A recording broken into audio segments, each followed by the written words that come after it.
Halo teman-teman, kali ini kita akan membahas tentang pengembangan presentasi efektif.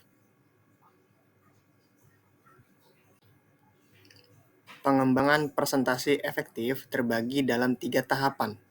Yang pertama, tahapan perencanaan, tahapan persiapan, dan tahapan presentasi. Kali ini kita akan membahas tahapan persiapan.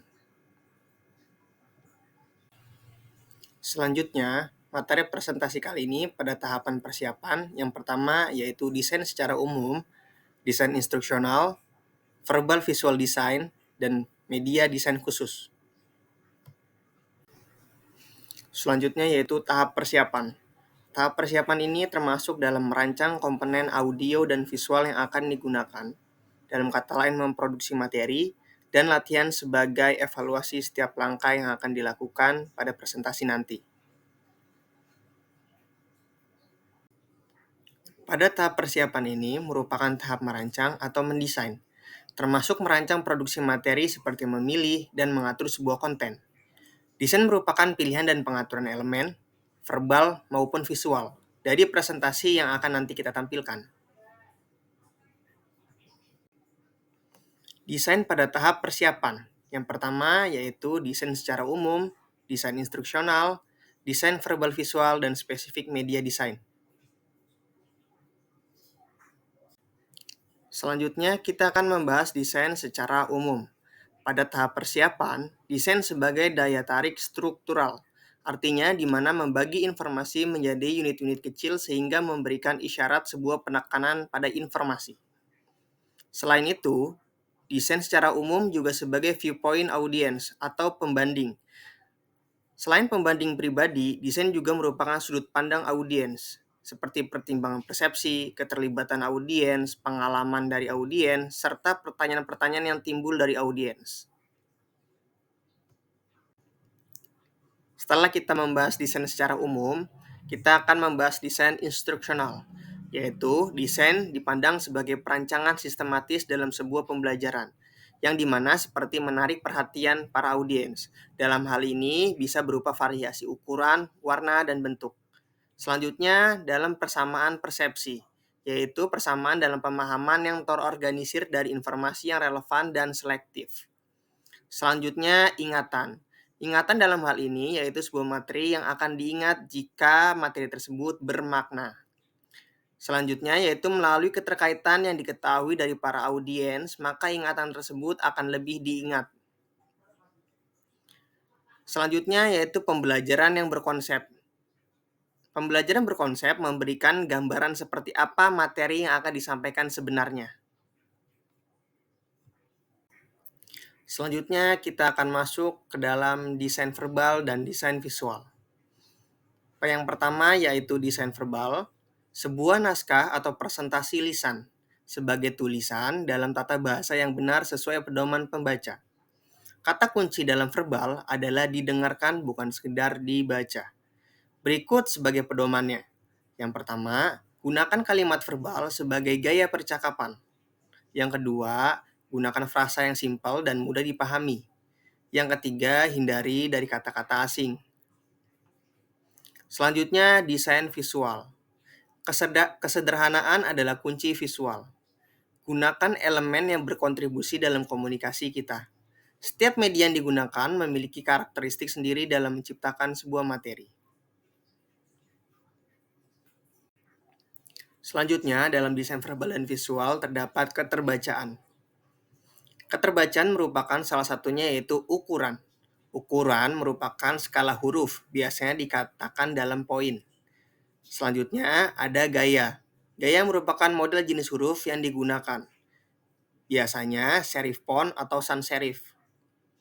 Selanjutnya ada spasi. Spasi merupakan jarak antar huruf, kata, atau baris untuk menghindari kepadatan pembaca. Selanjutnya yaitu ada kontras, merupakan penggunaan warna dalam banyak hal. Kombinasi warna sangat penting untuk menarik perhatian para audiens. Dalam desain visual yaitu terdapat grafik atau bagan. Data dikomunikasikan sebagai grafik atau bagan. Karena hal tersebut mampu memperjelas data seperti diagram garis, diagram batang, dan diagram lingkaran. Lalu kita akan membahas hubungan antara desain verbal dan desain visual. Verbal merupakan jembatan komunikasi dari visual. Elemen visual memberikan sebuah informasi yang akan diperkuat oleh elemen verbal ataupun sebaliknya. Selanjutnya kita akan membahas contoh keterkaitan antara verbal dan visual. Contoh yang pertama, teman-teman bisa lihat seorang presenter menjelaskan bagaimana cara memilih beras yang baik dan benar. Presenter itu menjelaskan di belakang layar terdapat gambar yang diperkuat oleh kalimat verbal cerdas pilih beras. Selanjutnya, contoh yang kedua merupakan contoh yang salah antara verbal dan visual. Jika kita tidak memperhatikan desain-desain verbal atau visual, akan terjadi kesalahan pada contoh nomor 2. Dari kontras, warna, huruf, dan elemen-elemen visual yang sangat mengganggu di para pembaca. Selanjutnya, keterkaitan verbal dan visual bisa kita lihat di contoh yang ketiga. Keterkaitan verbal dan visual sangat erat kaitannya dengan sebuah gambar dan yang akan diperjelas oleh contoh yang ketiga, yaitu tanda-tanda larangan ataupun tanda-tanda lalu lintas yang biasa kita lihat.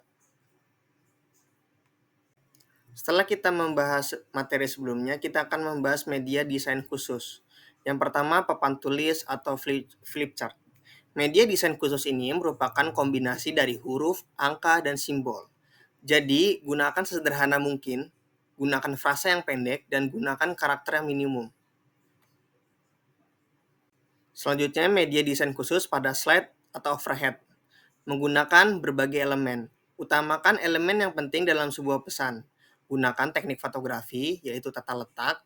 Ukuran slide minimal 6 x 9 inci. Dan jenis huruf yang digunakan adalah 18 poin. Media desain khusus selanjutnya yaitu video. Video digunakan sebagai perekaman materi yang diputar. Objek akan direkam oleh kamera dan bagian tersebut akan menjadi materi dan harus relevan. Pada kali ini, video yang akan ditampilkan adalah seorang ayah menampilkan cara memasang tali sepatu yang benar. Media desain khusus selanjutnya yaitu media berbasis komputer. Media berbasis komputer merupakan program komputer yang digunakan untuk menggabungkan video, audio, atau animasi. Dalam hal ini yaitu multimedia.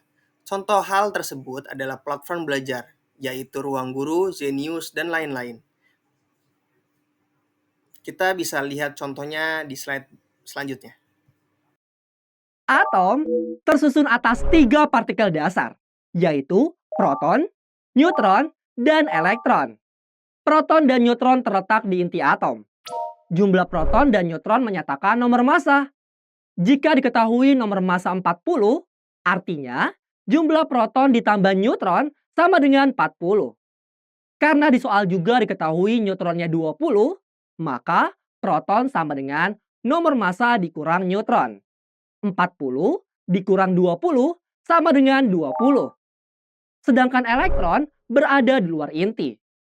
Jumlahnya sama dengan jumlah proton.